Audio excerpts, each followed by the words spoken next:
Right. And finally on the show, Nigeria's inflation rate has surged to 20.52% in August, the highest since September 2005. The inflation figure rose from 19.64% recorded in July, according to the details of the inflation figures published by the National Bureau of Statistics, NBS, on Thursday. The new inflation rate raises concern in Africa's biggest economy, placing pressure on the Apex Bank to increase interest rates. Well, joining me in the studio for this discussion is an investment strategy manager at Afrinvest Asset Management Limited, Omosuyi Temitope. Thank you for joining me. Thank you for having me. All right, the 20.52% inflation rate is the highest since September 2005. Things are obviously not getting any better. How did we get here? I think, well, the first thing that comes to mind when it comes to this high level of inflation is the fallout from the Russia-Ukraine crisis. You know, a number of countries, economies, and governments are reducing what is happening to price level to that factor. But for Nigeria, as a matter of fact, it's quite clear that we were not prepared for that kind of shock. We should have been prepared for it, but because we saw a shock in 2020 that led to, you know, a major increase in prices, and that should have actually helped us to, you know, to plan for something of such. But we didn't prepare ourselves quite well. And so apart from the exogenous factor, which is the impact of the war on items, you know, food items, and other components of the CPI, that is the Consumer Price Index, you have about 12 items in the 12 categorization in the CPI basket. It's actually called the classification of consumption according to purpose, right? So we saw a major increase across those items. But prior to the Russian-Ukraine problem, in fact, prior to 2020, we've been seeing significant increase in prices. You know, at some point we alluded it to border closure and a number of other factors when the Northerners said they were not bringing food to the South. So we've seen a series of domestic shocks before this. So, and again, if you look at a number of other countries, right, we have more than 10-20 countries with inflation below 10%. For instance, China, less than 3%. Same with Japan. In fact, South Africa, inflation is less than 10%.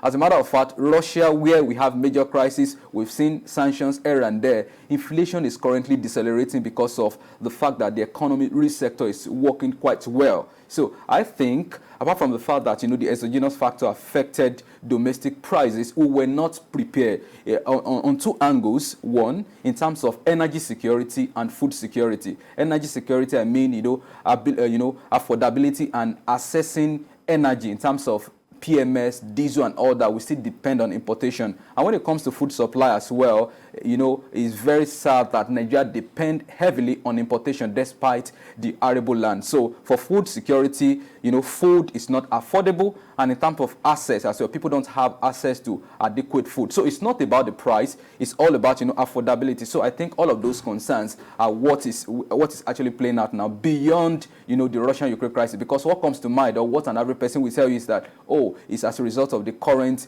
you know, crisis and how it has, you know, driven prices. But I think we have an existential problem that we need to address in Nigeria. All right, still speaking of food, inflation rate as of August 2022 was at 23.12%. What are the implications of this on the citizens? It has, you know, grave implication on the citizen. If you look at households, you know, currently purchasing power is declining by the day.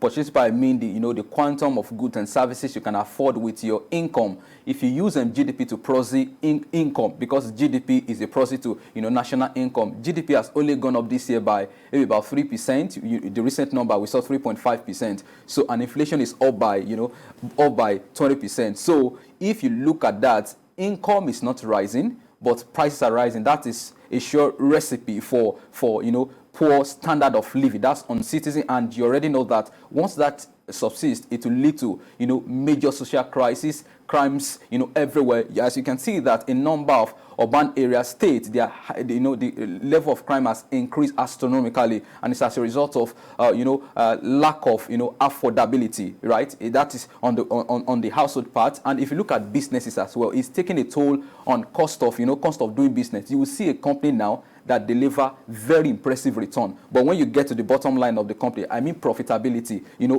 cost of doing business would have, taken virtually everything.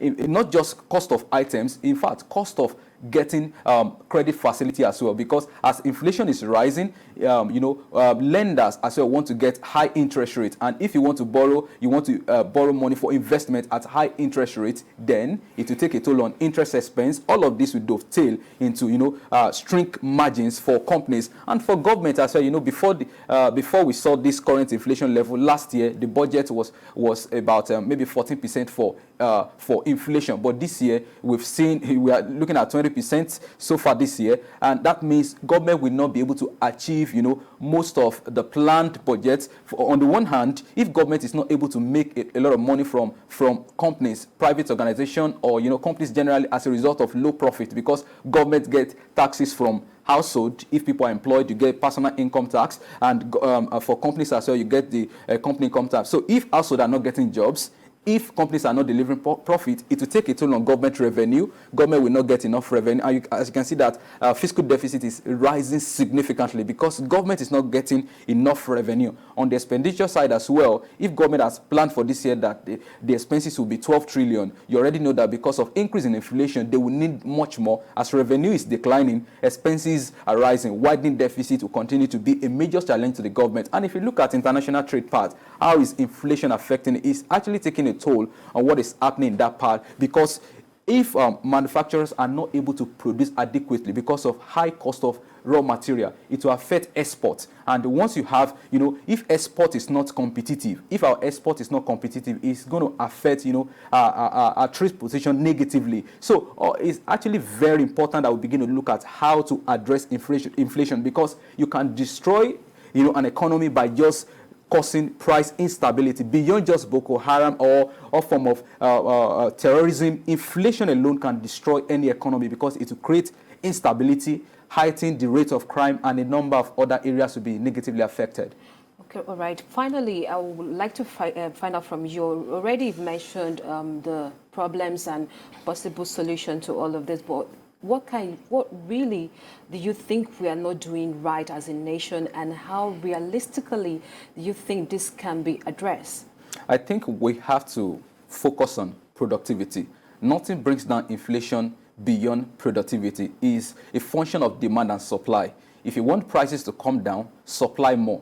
How do we ensure that productivity in the nation is driven substantially? From manufacturers, what are their challenges? They talk about FS challenges. How do we address that so that they can actually meet local demand? We talk about food inflation at record high, 205, highest since 2005. So how do we address the challenges in the agricultural sector? We talk about how insecurity has impeded performance in that space. We talk about lack of financing as well. So once we are able to address all of this problem, I think we are heading in the right direction. And in terms of money supply as well, because money supply is also one of the drivers of inflation in Nigeria. Money supply is growing at an average of 10% per annum, and productivity is growing by just 1%. So that is, we have so much money in terms of and chasing available goods in Nigeria. So I think the CBN has to also ensure that, yes, money supply is properly managed, while the fiscal authority addresses, sectors of the economy that can increase productivity. Productivity cannot be increased by just pumping money, or we have to look at how to drive productivity, because once we have adequate supply of food, once we have adequate supply of energy, and in terms, yes, and they are affordable, because affordability is also a concern. Once they are available, we can bring down prices. So I think it has to be a collaboration between the federal government and the central bank, because we talk about the monetary part. So I think once they work together, we should begin to look at, near single digits in, say, 3 to 5 years, because currently, we have to put a lot of things in place. And lastly, I think I should also mention the impact of insecurity, because whenever I have the opportunity to talk about inflation and economy, growth and all that, I also explain that insecurity has to be addressed. Otherwise, because we know that northerners, they do a lot of farming and all that, and now because of the insecurity, a lot of these farmers are in IDP camps. So how do we use money supply? How does the CBN use money supply to address insecurity? So I think we have to address that in addition to supporting sectors, manufacturing sector, agricultural sector, so as to, drive productivity. All right. Thank you very much for your contribution, Mr. Temitope. You're most welcome.